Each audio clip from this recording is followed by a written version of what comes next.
watch out for him. It started to happen again. Dad! I'm in trouble. You've had some scary dreams, okay? Help! Daddy can't help you now. Freddy is back on Elm Street, and he's not a welcome visitor. A Nightmare on Elm Street, Part 2, Freddy's Revenge, rated R. They obviously had to have a character called Freddy who comes into your dreams and teenagers' dreams and murders them. Didn't necessarily have to be Robert Englund. And that was it. And they were hoping that they could make another one and they could make some more money. And maybe if it made, as much money or close to as much money as the first one, because usually the sequels didn't make as much money. In 1931, the world was horrified by the motion picture Frankenstein. In 1935, horror turned to terror with The Bride of Frankenstein. In 1990, the makers of Basket Case and Brain Damage bring you... Want a date? Frankenhooker. I didn't almost get to do that. Frank was still not talking to me. They shot half the movie. Oh, he was pissed And with you. I was not on it. Gabe was.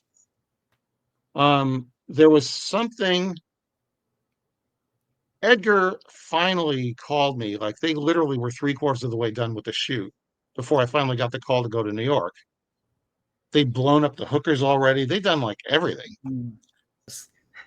You look at the sets, you look at the costumes. It looks very expensive. You are a big part of that film, behind the scenes and in front of the camera. I wrote the screenplay. I took Chaucer's Canterbury Tales and made a screenplay adaptation.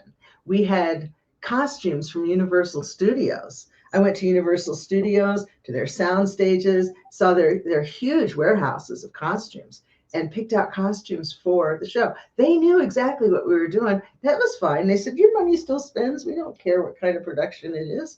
The production itself cost almost $500,000.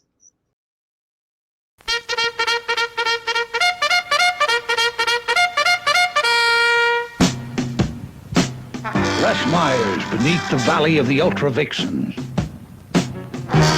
Movie maker Russ Meyer, the rural Fellini, serves up a simple, homey tale of Olympian togetherness, faith-healing, bra-busting humor, jogging, and hulking Herculean masculinity. It's a motion picture born to entertainment, vibrant, spellbinding, and so hilariously funny. Beneath the Valley of the Ultra Vixens. Interesting, because we've been trying to get these films for a long time, and I assume that other labels had as well. And the trust just weren't ready yet to partner with somebody. The people at the trust, they're a little gun shy over who they do this with, because they want it to be done in the way that Russ would have done it. And so we had to kind of make a case for why we're the right company for that.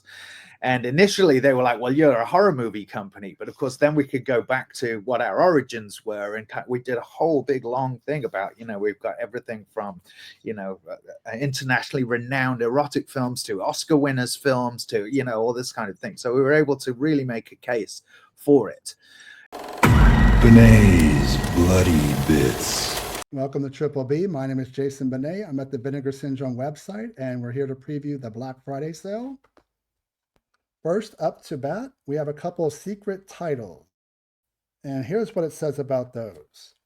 We've still got a set of terrifying treats that'll be a perfect additions to your library with the World 4K UHD debuts of two horror shockers, though for very different reasons, from two of the most visionary, for very different reasons, genre filmmakers of the late 20th century.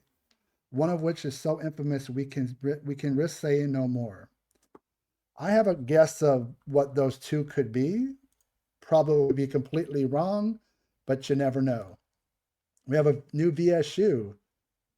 The So Bad That It's Good, Garbage Pail Kids, based off the trading cards.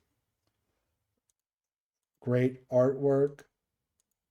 Time capsule film. Really captures the era of the late 80s, in particular, like this girl's hair and makeup. That's an easy pickup for me.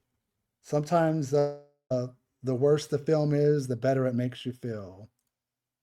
Time Crimes. Never seen this one. So I will steer clear of too much of the screen grabs so I don't spoil myself. I am familiar with the director, Nacho Vigalondo. He did a film with Anne Hathaway called Colosso, which was like a kaiju film, which was pretty cool and inventive, different. I like his take on genre. Shaw Scares, Volume 1. Always look forward to Asian genre films. We have Sex Beyond the Grave, Hell Has No Boundary, Dead Tales. Hello. Yeah, those look cool. I will enjoy checking those ones out. At Close Range from Cinematograph, Sean Penn, Christopher Walken. Sean Penn's then girlfriend Madonna has the song Live the Tale. That music video incorporated footage. One day I need to check it out. I think of all the Cinematograph titles, this one has piqued my curiosity the most. I've yet to pick one up from them. We have more from the Pink Line. I'm not going to be grabbing these films, but they do have their audience. Reviver is a completely new line. This is kind of like their Lost Films set that was put out a few years ago. And it's described as the Reviver sublabel releases lost films and missing movies found within the Vinegar Syndrome film archive. Each release is a, quote, mystery box of archival curios scanned from their best surviving film elements and programmed by Vinegar Syndrome archivist and vault manager Oscar Becker. Purchases of Reviver releases directly fund archival expenses and day-to-day maintenance of the film archive. So it looks like it's going to be films between like the 1960s and 1990s. But it could be films as early as the 2000s, and 1920s, and as recently as 2000s. That's a little bit too much. I wasn't the biggest fan of that box set. Let's go ahead and look at the partner labels. And of genre films, the only one that's really catching my eye is this movie directed by Debbie Rochon called Model Hunger. This has been released before, but not with such great looking artwork. That's a Len Lowry. That's a maybe. No hurry to get it unless the count gets really low. How many copies do we have? Yeah, six, 5 left. So how many do they? They only produced 1,000 with the slipcover. So yeah, Tiffany Shepis is in it. Harry Manfredini composed the score. So I might have to keep my eye out on that one. But nothing else from the partner labels.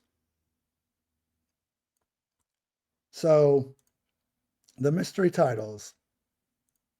What I'm thinking is, since Vinegar Syndrome just released an adult film from Wes Craven, maybe this is a 4K UHD of The Last House on the Left.